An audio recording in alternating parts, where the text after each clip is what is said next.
Hello and welcome to the CDO Magazine interview series. I'm Sajid Khan with EY, and today I have the pleasure of talking with Mark Birkhead, Firmwide Chief Data Officer at JPMorganChase. Hard thing to do at a bank your size. I mean, there are no banks your size, but competitive places. Is just transforming and modernizing your technology and legacy platforms into the newer capabilities that are out there in the market to actually capitalize on this data that you are preparing and the AI models that are out there. So what is your strategy in modernizing your technology and platforms? Are you already there, still working on it? How's that going? Yeah, we're working on it actively. We have been for several years. And I think it's been a great partnership between us and our external providers that we really rely upon and have really become ingrained in and respect a lot. And so, a couple of things. One, there's a lot of ideas out there and a lot of concepts and a lot of startups and established players that are thinking about this, as are we. But ultimately, because we are a bank, because we are JPMorgan Chase, we have really, really high standards when it comes to cyber, when it comes to protection, when it comes to the way we store our data, access it, entitlements, everything else. And so we've taken our time with this, and we've done so intentionally and deliberately. And we're okay if it takes us several more years, as long as we get it right. And so that's the first thing that we're really thinking about. But, we have publicly stated that we are going to be multi-cloud, and that is our intent and that is our strategy. And so I think that's one piece. We understand that there are going to be many LLM providers and many capabilities that exist in many file formats and everything else. And so we want to be prepared for all that. What we don't want to be is kind of locked into a thing or a place that could put us at more risk should the technology shift or move. And so that multi-cloud in the cloud is really important to us. And that combination of on-prem and in the cloud, we think, is going to be a good combination for us. Our platforms are being built to accommodate a world of AI and agents. And so if you think about the future 5 years, when you have an agent that can actually go into an application or go into someplace and do something as a human would, that requires a lot of reconfiguration, requires a lot of governance and controls. And we are far, far away from it today. But sooner than people think, we think that could happen. And so we want to think about that and ensure we're building things in the right way. We're also heavily focused on building platforms that allow us to operate in real time, streaming, events. All that is really, really important to us, particularly for our clients that don't want to know things a day late or an hour late. They need to know things in the moment, in the minute, in the milliseconds. And so we're increasingly spending a ton of energy to ensure that we can do that. And our Chase businesses, our payment businesses, our fraud teams and risk management, they really operate in real time. We want to extend that across the franchise to ensure that every single client, every single customer that we have actually has the most up-to-date information that operates in milliseconds. And so all those things are going into how we reconfigure our platforms. Very interesting how you put it around cyber as the most important thing to secure those platforms and how these modern platforms are actually focused on that, but you still have to have that layer of protection within the bank to cover for that. That's super helpful. Let's talk about how generative AI and large language models are affecting employee productivity on your side, and what do you expect to see from it? I know JP Morgan Chase has already invested in in-house LLMs.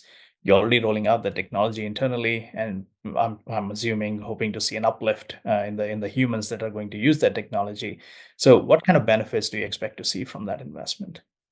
Sure. So, we've been working with NLP for many, many years. And when you have businesses like ours, like our Chase business that takes tens of millions of calls every single, year and month and so forth, it's really important for us to try to get ahead of this. And so we view LLMs and SLMs, small language models, and an extension of that. And so we just see this as a continuum that continues to kind of move forward in that way. There are important use cases that we have that we think have a lot of value. And it may not actually be quantifiable in terms of like a dollar impact, but certainly things that we think make the customers and the clients experience better. And that is equally important to us as any dollar figure. So, for example, in our Chase businesses, and I was prior to this role, the CDAO of all those businesses, we put a lot of investment into modeling and NLP to ensure that as customers were calling us up, we could assist our call center agents to actually take what is being said instantly in real time, pull up any relevant documents or policies or what have you and display them for the call center rep. They could actually understand and save a few screens, save a few seconds off of a call that helps us, but also helps our customers get where they want to get to sooner. And so that's obviously a key piece of us as we think about LLMs going forward. That's obviously going to be a big piece. If you think about operationally, that use case and extend it across the firm, you can begin to see how 10, 20, 30, 40, 50 seconds can actually translate into a lot of efficiency and a great customer experience. And so those use cases are really, really important for us. We also have a lot of effort going to use LLMs to improve our branches, to improve the ability to understand when customers are satisfied or dissatisfied, to tell us how we're doing. And so all that comes into play. As you mentioned, last year we started developing an internal AI product called LLM Suite. It really is a capability to distribute all these LLM capabilities, whether it is an OpenAI or some other type of model, to our employees. And that began as a really small idea, but really an impactful one. And today we have 150,000 employees where LLM Suite has been deployed. And this is really important for a couple of things. First, it helps our employees with writing, with summarizing lengthy documents, problem solving, and idea generation. It also enables us to use these features in an environment that protects our confidential data. We have guardrails around all these capabilities that allow us to operate safely and securely, respecting our customers' privacy, respecting our data use principles, respecting our ability to protect and govern our data. And then lastly, LLM Suite is just part of this first horizon I mentioned earlier. And so, we see it as a capability, but we see much bigger things to come when it comes to LLMs and so forth. And I can also say that I am personally really bullish on, SLMs. And if you think about those types of models and you start to think about some of the SLMs that have actually been developed that are coming into the rankings, I think it's really promising for efficiency as well as just having some customized solutions for any size organization to kind of leverage.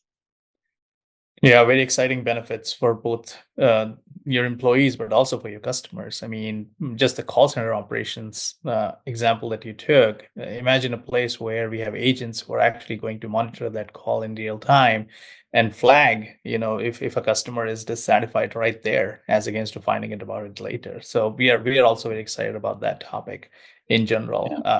Applications. And I think that's a really, really good point, because I think there's so much of this capability where a lot of interests are aligning. I think that we can help our customers. I think we can build AI capabilities that keep things safe and actually do good. I think we can do things that help us be better governed, more responsible, more in line with our regulators' expectations and our expectations. I think all these things can converge in the right way. But it does come back to ensuring you have the right use cases. And we are incredibly intentional in the use cases that we pursue at JPMorganChase. And so not every AI idea can actually be greenlit or even developed or thought about. We spend a lot of time thinking about the use cases, thinking about these capabilities and technologies. What is it good for today? What is it not? And just focusing on those use cases that we think are risk appropriate for this institution. Well, thank you, Mark, for joining me today. This has been a great discussion. I learned a lot about you, your journey at the bank, and how you're going to use AI and data for the good of the bank and your people. Please visit cdomagazine.tech for additional interviews. This is signing off for now. Thank you.